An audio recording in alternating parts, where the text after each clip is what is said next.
ಓಂ ನಮಃ ಶಿವಾಯ. ಸಣ್ಣ ಕಥೆ, ಒಳ್ಳೆಯ ಸಂದೇಶ. ಮಾಘ ಮಾಸದಲ್ಲಿ ಬರ್ತಕ್ಕಂಥ ಶಿವರಾತ್ರಿ ಹಬ್ಬದ ಬಗ್ಗೆ ಸ್ವಲ್ಪ ನಾವೆಲ್ಲ ತಿಳ್ಕೊಳ್ಳೋಣ. ಇದು ದೇಶದ 12 ಜ್ಯೋತಿರ್ಲಿಂಗಗಳಲ್ಲಿ ಇವತ್ತಿನ ದಿವಸ ಜಾತ್ರೆ ಜರುಗುತ್ತದೆ. ಈ ದೇಶದಲ್ಲೆಲ್ಲ ವಿದೇಶಗಳಲ್ಲಿ ಸಹಿತ ಶಿವರಾತ್ರಿ ಆಚರಣೆ ಮಾಡ್ತಾರೆ. ಕರಾಚಿಯಲ್ಲಿ, ಪಾಕಿಸ್ತಾನದ ಕರಾಚಿಯಲ್ಲಿ ದೊಡ್ಡ ಶಿವಾಲಯ ಇದೆ.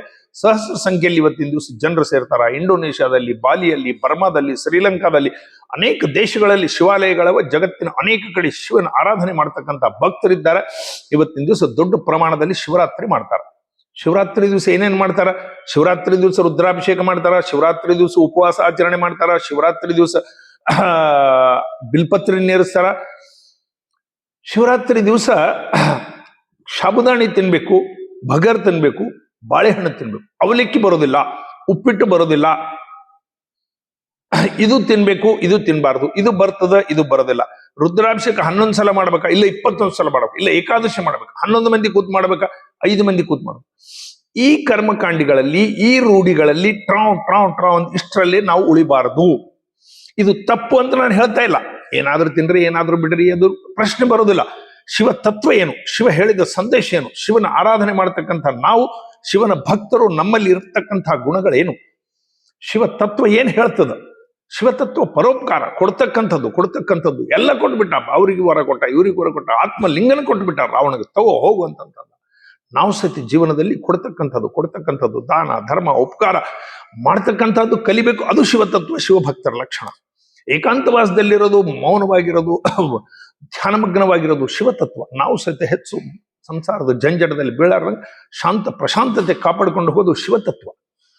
ಶಿವ ಪರೋಪಕಾರಿ. ಶಿವ ಇನ್ನೊಬ್ಬರದು ಹಾನಿ ಮಾಡಲಾರ್ದಕ್ಕಂಥ ಮನುಷ್ಯ. ಇನ್ನೊಬ್ಬರಿಗೆ ಯಾರಿಗೂ ಇದು ಮಾಡಬಾರ್ದು. ಮಂಗಳಮಯ ಶಿವ. ನಾವು ಸಹಿತ ಇನ್ನೊಬ್ಬರಿಗೆ ಜೀವನದಲ್ಲಿ ಹಾನಿ ಮಾಡಲಾರ್ದಾಗ ನಾವು ಸಹಿತ ನಮ್ಮ ಜೀವನ ಆ ಪ್ರಕಾರ ಇಟ್ಕೊಳ್ಬೇಕು. ಇದು ಶಿವತತ್ವ. ಶಿವತತ್ವನಂದಗಳಿಗೆ ನಾವೆಲ್ಲರೂ ಇದು ಮಾಡಬಾರ್ದು. ಭಸ್ಮ ಹಚ್ತೀವಿ, ರುದ್ರಾಭಿಷೇಕ ಮಾಡ್ತೀವಿ, ಜಪವನ್ನು ಮಾಡ್ತೀವಿ, ಇದ್ರ ಹಿಡಿದು ಉಪವಾಸ ಮಾಡ್ತೀವಿ. ಇದ್ರ ಉದ್ದೇಶ ಏನು? ಉಪವಾಸ. ಉಪ ಅಂದ್ರೆ ಎತ್ತರದಲ್ಲಿ ವಾಸ ಮಾಡ್ತಕ್ಕಂಥದ್ದು. ಇದು ಸಂಸ್ಕೃತದಲ್ಲಿ ಬರ್ತಕ್ಕಂಥದ್ದು. ಶಿವ ಉಪಕ್ಕೆ ಎತ್ತರಂತೂ ಕೂಡ ಬರ್ತದೆ. ನಮ್ಮ ಬುದ್ಧಿ ಅಧ್ಯಾತ್ಮಕ ಮೀರಿ ನಾವು ಆಲೋಚನೆ ಮಾಡ್ತಕ್ಕಂಥದ್ದು ಉಪವಾಸ ಬೇಕು. ಉಪವಾಸ ಮನಸ್ಸು ಪರಮಾತ್ಮನಲ್ಲಿ ಇಡಬೇಕು. ಮನಸ್ಸು ಪರಮಾತ್ಮನಲ್ಲಿ ಇಡ್ಲಿಕ್ಕೆ ಆಹಾರ ಇದ್ರ ಹೆಚ್ಚು ತಗೊಂಡ್ಬಿಟ್ಟು ನಿದ್ದೆ ಬರ್ತದೆ. ಅದಕ್ಕೆ ಆಹಾರ ತಗೋಬಾರ್ದು. ಆಹಾರ ಶರೀರಕ್ಕೆ ಕೊಡ್ಲಿಲ್ಲ ಅಂದ್ರೆ ಮನಸ್ಸು ನಿಯಂತ್ರಣದಲ್ಲಿರ್ತದ. ಅದಕ್ಕೆ ಜಪಾನ್ದ ಸೈಂಟಿಸ್ಟ್ಗಳು ಡಾಕ್ಟರ್ ಹ್ಯಾಂಜೋ ಅಂತಕ್ಕಂಥವ್ರಿಗೆ ನೊಬೆಲ್ ಪಾರಿತೋಷಿಕ ಸಿಕ್ಕಿದೆ. ಉಪವಾಸದಿಂದ ಬಾಡಿ ಒಳಗ ಕ್ಯಾನ್ಸರ್ಗೆ ಕೊಲ್ತಕ್ಕಂಥ ಸೆಲ್ಸ್ ಉತ್ಪನ್ನ ಆಗ್ತಾವ. 24 ಗಂಟೆ ನಿರ್ಜಲ ಉಪವಾಸ ಮಾಡೋದ್ರಲ್ಲಿಂದ ನಿಮ್ಗೆ ಕ್ಯಾನ್ಸರ್ ಬರೋದಿಲ್ಲ ಅಂತ ಹೇಳಿ ಹೇಳ್ತಾರೆ. ಅದು ಉಪವಾಸ. ನಮ್ಮ ಏಕಾದಶಿ ಆಗಲಿ, ಶಿವರಾತ್ರಿಗಳಾಗಲಿ, ಇಂಥ ಉಪವಾಸಗಳು ನಮ್ಮ ಜೀವನದಲ್ಲಿ ನಾವು ಅಳವಡಿಸಿಕೊಂಡ್ರೆ ಲಾಭ. ಭಸ್ಮ ಹಚ್ತಕ್ಕಂಥ ಉದ್ದೇಶ ಕಾಶಿಯಲ್ಲಿ ಮತ್ತು ಇದರಲ್ಲಿ ಉಜ್ಜಯಿನಿಯಲ್ಲಿ 3 ಗಂಟೆಗೆ ಬ್ರಾಹ್ಮಿ ಮುಹೂರ್ತದಲ್ಲಿ ಶಿವಗ ಭಸ್ಮ ತಂದು ಆರತಿ ಮಾಡ್ತಾರೆ. ಭಸ್ಮ ಆರತಿ ಅಂತಾರೆ. ನಿನ್ನೆ ಯಾರೋ ಸತ್ತಿದ್ರು ಅವನ್ನ ಬಿಸಿಯಾದಂಥ ಬೂದಿಯನ್ನು ತಂದು ಶಿವಲಿಂಗದ ಮೇಲೆ ಹಾಕ್ತಾರ. ಅದು ಭಸ್ಮ. ನಾವು ಸಹಿತ ಭಸ್ಮ ಹಚ್ಚಿದಾಗ ನಮಗೆ ಜ್ಞಾಪಕ ಬರಬೇಕು, ನಿನ್ನೆ ಯಾರೋ ತೀರ್ಕೊಂಡ್ರು ಅವನ ಭಸ್ಮ ನಾವು ಧಾರಣೆ ಮಾಡಿದ್ದೀವಿ. ನಾಳೆ ನಾವು ತೀರ್ಕೊಳ್ತೀವಿ, ನಮ್ಮ ಭಸ್ಮ ಇನ್ನೊಬ್ಬರು ಹಚ್ಕೊಳ್ತಾನೆ. ಎಚ್ಚರಿಕೆ, ಜಾಗೃತಿ. ಜೀವನ ನಶ್ವರ, ಶರೀರ ನಶ್ವರ. ಈ ಭಸ್ಮ ಧಾರಣೆ ಮಾಡಿದಾಗ ನಮ್ಗೆಲ್ಲ ಜ್ಞಾಪಕ ಬರಬೇಕು. ಇಲ್ಲ ಭಸ್ಮ ಇಲ್ಲಿ ಹಚ್ಬೇಕ್ರಿ, ಕುತ್ತಿಗೆ ಬೆಲೆ ಹಚ್ಬೇಕೇನ್ರಿ, ಎದಿಗೆ ಹಚ್ಬೇಕೇನ್ರಿ, ತೋಳಿಗೆ ಹಚ್ಬೇಕೇನ್ರಿ, ಎಲ್ಲೇನ ಸುಡುಗಾಡಕ್ಕೆ ಹಚ್ಚೋದು ಪರವಲ್ಲ. ಭಸ್ಮದ ಹಿಂದಿರ್ತಕ್ಕಂಥ ಉದ್ದೇಶ ನೀನು ಜ್ಞಾಪಕ ಇಡ್ಕು. ಈ ಶರೀರ ನಶ್ವರ, ಮಣ್ಣಲ್ಲಿ ಕಲ್ತು ಹೋಗ್ತದೆ. ಎಚ್ಚರಿಕೆ. ನಿನ್ನೆ ಹಚ್ಚೋದು ಸತ್ತೊಂದು ನಾನು ಇವತ್ತು ಹಚ್ಕೊಂಡಿದ್ದೀನಿ, ನಾಳೆ ನನ್ನ ಮರಣ ಗಟ್ಟಿ ಇನ್ನೊಬ್ಬನ ಹಚ್ಕೊಳ್ತಾನ. ಈ ತತ್ವವನ್ನು ಭಸ್ಮಲಿಂದ ಜ್ಞಾಪಕ ಬರಬೇಕು. ಶಿವ ಪರಿವಾರ ನೋಡ್ರಿ. ಶಿವನ ಕೆಳಗೆ ನಂದಿ, ಪಾರ್ವತಿ ಕೆಳಗೆ ವ್ಯಾಘ್ರ, ಗಣಪತಿ ಕೆಳಗೆ ಇಲಿ, ಪಕ್ಕದಲ್ಲಿ ಕೂತಂತ ಷಣ್ಮುಗನ ಕೆಳಗೆ ನವಿಲು, ಶಿವನ ಕೊಳ್ಳಲ್ಲಿ ಸರ್ಪಗ ಇಲ್ಸಾಬತ್ತಿಗೆ ವೈರತ್ವ, ಸರ್ಪಗ ನವಿಲಿಗೆ ವೈರತ್ವ, ನಂದಿಗೆ ಪಾರ್ವತಿಯ ವ್ಯಾಘ್ರಗೆ ವೈರತ್ವ. ಎಲ್ಲ ವೈರತ್ವಗಳು, ಜಗಳಗಳು ಎಲ್ಲರನ್ನು ಸಂಭಾಳಿಸಿಕೊಂಡು ಶಿವ ಪರಿವಾರ ಶಾಂತವಾಗಿ ಕೂತಿದ್ದಾನೆ. ನಾವು ಸಹಿತ ನಮ್ಮ ಪರಿವಾರದಲ್ಲಿ ಜಗಳ, ಬಂಧು ಬಳಗ, ಅಣ್ಣ ತಮ್ಮ, ಭಾವ, ಮಾಮ, ಕಾಕ, ಸೊಸಿ ಎಲ್ಲರದು ಕಿರಿಕಿರಿ, ಏನೇನೋ ಸಮಸ್ಯೆಗಳಿರ್ತವೆ. ಅವ್ರನ್ನೆಲ್ಲರನ್ನ ಸಂಭಾಳಿಸಿಕೊಂಡು ಶಾಂತವಾಗಿ ಮೌನವಾಗಿರ್ತಕ್ಕಂಥದ್ದು ಕಲಿಬೇಕು. ಶಿವತತ್ವದಿಂದ ನಾವು ಸಹಿತ ಆ ಸ್ಥಿತಪ್ರಜ್ಞನ ಲಕ್ಷಣ ನಮ್ಮಲ್ಲಿ ಬರಬೇಕು. ಎಲ್ಲರನ್ನು ಸಂಭಾಳಿಸಿಕೊಂಡು ಹೋಗ್ತಕ್ಕಂಥ ಮನೆಯ ಯಜಮಾನ ಶಿವನ ಪ್ರಕಾರ ಇರಬೇಕು. ಆ ತತ್ವ ನಮ್ಮಲ್ಲಿ ಬರಬೇಕು.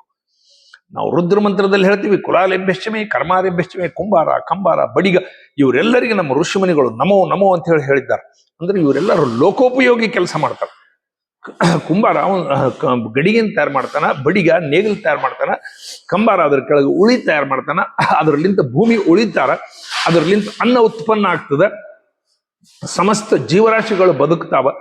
ಕೇವಲ ತನಗಾಗಿ ಬದುಕುವುದಲ್ಲ, ಇನ್ನೊಬ್ಬರಿಗೋಸ್ಕರ ಮಾಡ್ತಕ್ಕಂಥವ್ರು ಇವರೆಲ್ಲರೂ, ಸಮಾಜ ಉಪಯೋಗ ಕೆಲಸ ಮಾಡ್ತಕ್ಕಂಥವ್ರು ಇವರಿಗೆಲ್ಲ ನಮೋ ನಮೋ ಅಂತ ಹೇಳಿ ನಮ್ಮ ಋಷಿಮುನಿಗಳು ಹೇಳಿದ್ದಾರೆ. ರುದ್ರದಲ್ಲಿ ಅನೇಕ ಮಂತ್ರಗಳು ಇನ್ನೂ ಬಹಳಷ್ಟು ಬರ್ತಾವ. ಅದರಲ್ಲಿ ಕೆಲವು ಮಂತ್ರದ ಅರ್ಥ ಈ ಪ್ರಕಾರದ. ಶಿವ ಸ್ಮಶಾನವಾಸಿ ಅಂತ ಹೇಳ್ತಾರೆ, ಸ್ಮಶಾನದಲ್ಲಿ ಇರ್ತಾನೆ. ನಮ್ಮ ಶರೀರ ಸುಟ್ಟ ಮೇಲೆ ಜೀವಕ್ಕೆ ಎಚ್ಚರಿಕೆ ಬಂದ್ಬಿಡ್ತದೆ. ಕತ್ತಲಿ ಭಯಾನಕವಾದಂಥ ವಾತಾವರಣ, ತನ್ನ ಶರೀರ ಉರಿತಕ್ಕಂಥದ್ದು ನೋಡ್ತಾ ಇರ್ತದೆ, ತನ್ನ ಶರೀರ ಮಣ್ಣಲ್ಲಿ ಹೂತಿದ್ದು ನೋಡ್ತಾ ಇರ್ತದಂತ ಜೀವ. ಏನಾಯ್ತು, ನಾನು ಎಷ್ಟು ರೊಕ್ಕ ಸಂಪಾದನೆ ಮಾಡಿದೆ, ಎಷ್ಟು ದುಡ್ಡು, ಎಷ್ಟು ಇದು ಮಾಡಿದೆ, ನನ್ನ ಶರೀರಕ್ಕೆ ಬೆಂಕಿ ಹಚ್ಚಿದ್ದಾರೆ, ಉರಿತಾ ಇದೆ, ಅಳ್ತದ, ರೋದನೆ ಮಾಡ್ತದಂತ. ಅವಾಗ ಶಿವ ಕರೆದು ಆ ಜೀವನ ಪಕ್ಕದಲ್ಲಿ ಕೂಡಿಸ್ಕೊಳ್ತಾನೆ. ಅಳಬೇಡ, ನಾನಿದ್ದೀನಿ, ಭಯ ಬೀಳಬೇಡ, ನಾನಿದ್ದೀನಿ, ಅಳಬೇಡಪ್ಪ. ಎಲ್ಲಿಗೆ ಹೋದ್ರು ನಮ್ಮವರೆಲ್ಲರೂ ಹೋದ್ರು, ಮನೆಗೆ ಹೋದ್ರು, ಆರಾಮ್ ಊಟ ಮಾಡ್ಕೊತ ಮನೆಗಿದ್ದಾರ, ನೀನು ಅಳಬೇಡ, ನಾನಿದ್ದೀನಿ ಅಂಥೇಳಿ ಶಿವ ಪಕ್ಕದಲ್ಲಿ ಕೂಡಿಸ್ಕೊತಾನಂತ, ಜೀವಕ್ಕೆ ಧೈರ್ಯ ಕೊಡ್ತಾನಂತ. ಶಿವ ಅದಕ್ಕೋಸ್ಕರ ಸ್ಮಶಾನವಾಸಿ ಅಂತ ಹೇಳ್ತಾನೆ. ನೀಲಕಂಠ, ನಂಜುಂಡೇಶ್ವರ, ಮೃತ್ಯುಂಜಯ, ಹಾಲಾಹಲ ವಿಷ ತಾನು ಕುಡಿದು ಬಿಟ್ಟ. ದೇವಮೇ ದೇವ್ ಮಹಾದೇವ್, ಎಲ್ಲ ದೇವತೆಗಳಲ್ಲಿ ಶ್ರೇಷ್ಠವಾದಂಥವನು, ಎಲ್ಲರಿಗಿನ ದೊಡ್ಡವನು ಮಹಾದೇವ್ ಅಂತ ಹೇಳಿ ಆತನ ಹೆಸರು. ಅಂತಹ ಶಿವತತ್ವವನ್ನು ನಾವು ನಮ್ಮ ಜೀವನದಲ್ಲಿ ಅಳವಡಿಸಿಕೊಳ್ಳಿಕ್ಕೆ ಪ್ರಯತ್ನ ಮಾಡಬೇಕು. ನಾವು ನಮ್ಮ ಜೀವನದಲ್ಲಿ ಶಿವತತ್ವವನ್ನು ಇದು ಮಾಡಬೇಕು. ಆ ಎಲ್ಲ ಶಿವತತ್ವವನ್ನು ನಾವು ನಮ್ಮ ಜೀವನದಲ್ಲಿ ಅಳವಡಿಸಿಕೊಂಡಾಗ ಮಾತ್ರ ಶಿವರಾತ್ರಿಯ ನಿಜವಾದಂಥ ಆಚರಣೆ ಮಾಡಿದಂಗಾಗ್ತದೆ. ಅನೇಕ ವಿಷಯಗಳು ಶಿವನ ಬಗ್ಗೆ ನಾವೆಲ್ಲರೂ ಕಲಿತಕ್ಕಂಥದ್ದು ಜೀವನದಲ್ಲಿ ಅದ. ನಮ್ಮ ಜೀವನ ಕೇವಲ ನಮಗೋಸ್ಕರ ಅಲ್ಲ, ಇನ್ನೊಬ್ಬರಿಗೋಸ್ಕರ. ಶಿವ ಕೊಡ್ತಕ್ಕಂಥ ತತ್ವ, ಶಿವ ಕೈಲಾಸವಾಸ, ಶಿವ ಸ್ಮಶಾನವಾಸ, ಶಿವ ನೀಲಕಂಠ, ನಂಜುಂಡೇಶ್ವರ, ವಿಷ ಕುಡ್ದ, ಇನ್ನೊಬ್ಬರಿಗೆ ಎಲ್ಲನೂ ಕೊಡ್ತಿದ್ದ. ಭಕ್ತಿ ಜೊತೆಗೆ ಧರ್ಮ ಇರಬೇಕು. ಕೇವಲ ಭಕ್ತರಾಗಿ ಬಹಳ ಶಿವಭಕ್ತರಿ, ಬಹಳ ವಿಷ್ಣು ಭಕ್ತರಿ, ಬಹಳ ಭಕ್ತಿ ಕೂಡ ಉಪಯೋಗ ಇಲ್ಲ. ಭಕ್ತಿ ಇರಬೇಕು, ಇಲ್ಲಂತಲ್ಲ. ಭಕ್ತಿಯಿಂದ ಧರ್ಮ ಇದ್ದಿದ್ದಿಲ್ಲ ಅಂದ್ರೆ ಅದು ಲಾಭದಾಯಕ ಇಲ್ಲ. ರಾವಣ ಭಕ್ತ, ಧರ್ಮ ಇದ್ದಿದ್ದಿಲ್ಲ.